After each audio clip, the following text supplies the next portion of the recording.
நண்பர்களே, இன்று ஜனவரி மாதம் 29ஆம் தேதி லண்டனில் இப்பொழுது நேரம் இரவு 8 மணி. நிஃபா வைரஸ் தொடர்பான எச்சரிக்கையை யூகே டாக்டர்கள் தற்பொழுது NHS வெளியிட்டிருக்கிறது. பாதிக்கப்பட்டவர்களில் 75% இறந்து விடுவார்கள் என்று யூகே சுகாதார தலைவர்கள் கடுமையான வைரஸ் எச்சரிக்கையை விடுத்திருக்கின்றார்கள். நிஃபா வைரஸ் குறித்து பிரிட்டனுக்கு இந்த அவசர செய்தி வந்திருக்கிறது. இந்தியாவில் நிஃபா வைரஸ் பரவுவதால் தொற்றுநோய் அச்சத்தை தூண்டும் வகையில் வைரஸால் பாதிக்கப்பட்டவர்களில் 75% பேர் வரை இறக்கக்கூடும் என்று யூகே சுகாதார தலைவர்கள் எச்சரிக்கை விடுத்திருக்கிறார்கள். கவனமாக இருக்க வேண்டும். என்ன விஷயம்னா, கிழக்கு மாநிலமான மேற்கு வங்கத்தில் 2 பேருக்கு இந்த நிஃபா வைரஸ் உறுதிப்படுத்தப்பட்டிருக்கிறது. இந்த தொற்று நோயை தடுக்கும் முயற்சியில் பாதிக்கப்பட்ட நோயாளர்களோடு தொடர்பு கொண்டவர்கள் என்று அடையாளம் காணப்பட்ட பின்னர் கிட்டத்தட்ட 200 பேர் வரை தனிமைப்படுத்தப்பட்டிருக்கின்றார்கள் என்று அதிகாரிகள் தெரிவிக்கின்றார்கள். அனைவருக்கும் அறிகுறியற்ற தன்மை இருப்பது கண்டறியப்பட்டிருக்கிறது. ஆனால் சோதனை தொடர்ச்சியாக நடைபெற்றுக் கொண்டிருக்கிறது.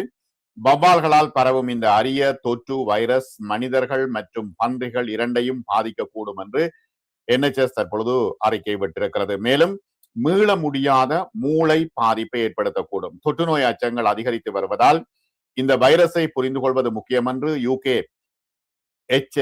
யூகே சுகாதார பாதுகாப்பு நிறுவனம் தற்பொழுது புதிய வழிகாட்டுதல்களை வெளியிட்டிருக்கிறது. நிஃபா வைரஸுக்கு மேம்பட்ட பரிசோதனையை எந்தெந்த நாடுகள் அறிவித்துள்ளன என்று நாம் பார்ப்போம். தாய்லாந்து, இந்தோனேஷியா, நேபாளம், மலேசியா ஆகியவை சர்வதேச விமான நிலைய பரிசோதனையை கடுமையாக்கி இருக்கின்றன. எப்படி கோவிட்டுக்கு போகும் பொழுது அவர்கள் எல்லாம் செக் பண்ணுவார்களோ அதே போல தற்பொழுது புதிதாக ஆசிய நாடுகளில் இந்த வைரஸ் பரவி வருகிறது. இந்தியாவில் இந்த வைரஸ் பரவிற்கு நேரடியாக மூளையை தாக்கக்கூடியதாக இந்த வைரஸினுடைய தாக்கம் இருக்கும். இப்ப அதற்கு பிறகும் கூட நீண்ட காலம் மூளை பலவீனம், ஞாபக மறதி எல்லாம் வரும் என்று தற்பொழுது யூகே டாக்டர்கள் சொல்லியிருக்கிறார்கள். நிஃபாவால் பாதிக்கப்பட்ட நாடுகளிலிருந்து வரும் விமானங்களுக்கு சிறப்பு பார்க்கிங் இடங்களை ஒதுக்கியுள்ளதாகவும் பயணிகள் குடியேற்றத்திற்கு வருவதற்கு முன்பு சுகாதார அறிவிப்பு படிவங்களை நிரப்புமாறு கேட்டுக்கொள்ளப்பட்டுள்ளதாகவும் தாய்லாந்தின் சுகாதார அமைச்சகம் தற்பொழுது தெரிவித்திருக்கிறது. இப்ப தாய்லாந்து, மலேசியா, பங்களாதேஷ் மற்றும் நேபாள், இந்தியாவில இருந்து வருகின்ற இங்க மக்கள் இந்த வைரஸை பரப்பி விடுவார்களா என்கின்ற ஒரு கேள்விதான் தற்பொழுது எழுந்து கொண்டிருக்கிறது. இப்ப அவர்களை ஃபுல்லா வைரஸ் அறிகுறிகள் தொடர்பாக ஃபுல்லா அவர்கள் ஸ்கிரீன் செய்யப்படுகின்றார்கள்.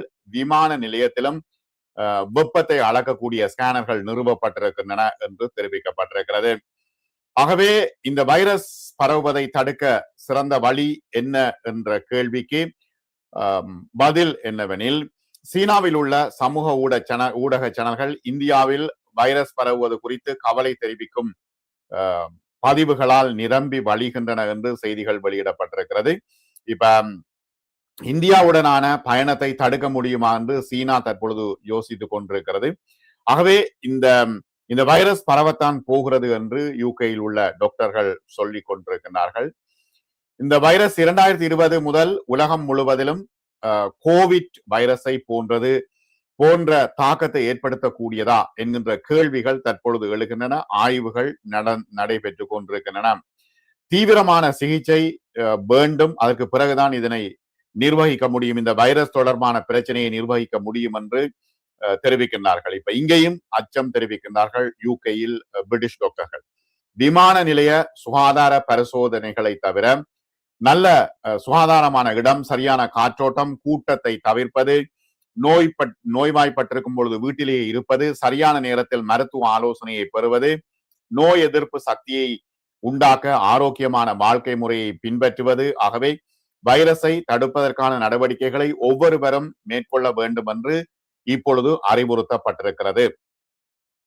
வைரஸ் பரவலை கட்டுப்படுத்துவதற்கான வழிகாட்டுதல்களையும் WHO வழங்கி இருக்கிறது. ஆகவே இப்ப என்னன்னா, WHO கொடுக்கின்ற பணத்தை தற்பொழுது ட்ரம்ப் நிறுத்திவிட்டார். ஆகவே அவர்கள் ஆய்வு செய்ய முடியாத ஒரு சூழ்நிலையில் தற்பொழுது நெருக்கடிக்கு உள்ளாகி கொண்டிருக்கின்றார்கள். இந்த கொடிய வைரஸால் பாதிக்கப்பட்டவர்களில் 75% இறந்து விடுவார்கள் என்று வைத்தியர்கள் சொல்கிறார்கள். ஏனெனில் வலிப்பு தாக்கங்கள் மற்றும் அவருடைய ஆளுமையில் மாற்றங்கள், நீடித்த நரம்பியல் சிக்கல்களை எதிர்கொள்வார்கள் என்றும் இது கொஞ்சம் கடுமையான வைரஸ் என்றும் சொல்கின்றார்கள். மலேசியா மற்றும் சிங்கப்பூரில் இது பன்றி வளர்ப்பாளர்களிடையே 1999 ஆண்டு ஏற்பட்ட தொற்று நோயின் பொழுது இது முதலில் கண்டறியப்பட்டிருக்கிறது. அரிதான சந்தர்ப்பங்களில் ஆரம்ப தொற்றுக்கு பிறகு பல மாதங்கள் ஆண்டுகள் கூட வைரஸ் உடலுக்குள்ள செயலற்றதாக இருக்கும் என்று சுகாதார அதிகாரிகள் சொல்கிறார்கள். திடீரென்று அவர்கள் விழித்தெழுந்து விடுவார்கள். பெரும்பாலான தொற்று நோய்கள் இப்ப இந்தியாவுக்கு போனா அல்லது இந்தியா, நேபாளம், தாய்லாந்து, பிலிப்பைன்ஸ் போன்ற இடங்களுக்கு போனா பழங்களை நல்லா அவதானிச்சு உண்ண சொல்றாங்க. என்னன்னா இது வவ்வால்ல இருந்து வாரதால வவ்வால் அந்த பழத்துக்கு மேல உட்கார்ந்தாலோ அல்லது இப்ப வவ்வால் கடித்தாலோ அந்த பழத்தை உட்கொண்டா உடனடியாக அந்த தொற்று வந்து விடும் என்று சொல்கின்றார்கள்.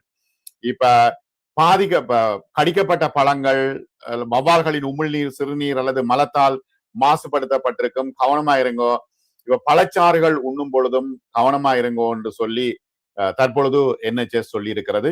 ஏன்னா இந்தியாவுக்கு போகிறவர்கள் கவனமாக இருக்க வேண்டும் என்று சொல்லப்பட்டிருக்கிறது. தடுப்பூசி அல்லது பயனுள்ள சிகிச்சை எதுவும் இதுவரை நிபா வைரஸுக்கு கிடைக்கவில்லை. ஆனால் மார்ச் மாதத்துல அதிக முன்னுரிமை உள்ள நோய்க்கிருமி என்று பெயரிடப்பட்டிருக்கிறது. சோதனைகள், சிகிச்சைகள் மற்றும் தடுப்பூசிகள் உருவாக்குவதில் அவசரமாக முதலீடு தேவை என்று தற்பொழுது தெரிவிக்கப்பட்டிருக்கிறது. திடீரென்று காய்ச்சலோடுதான் இது ஆரம்பிக்கிறது.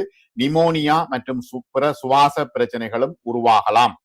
நிபா வைரஸினுடைய மிகவும் கடுமையான சிறப்பியல்பு என்னன்னா மூளை காய்ச்சல், மூளை வீக்கம், நரம்பியல் பாதிப்பு, குழப்பம், மாறாட்டம்,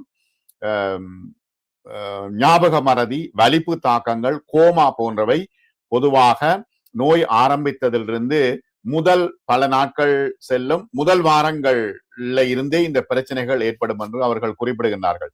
தொற்று நோய் ஏற்படுவதற்கு அறிகுறிகள் தோன்றுவதற்கு இடையிலான நேரம் பொதுவாக 4 முதல் 21 நாட்கள் ஆகும் என்றும் சொல்கின்றார்கள். என்னன்னா உள்ளே இருக்கும் பெண்களுக்கு நீண்ட மாதவிடாய் காணப்படும், இதுவும் இதற்கான அறிகுறி என்று சொல்கின்றார்கள். ஆகவே நிபா வைரஸ் தொற்று பொதுவாக காய்ச்சல் மற்றும் பொது உடல்நல குறைவு போன்ற நிலைமைகள் மூலமாக அறிகுறிகளோடு ஆரம்பிக்கிறது என்று சொல்கின்றார்கள்.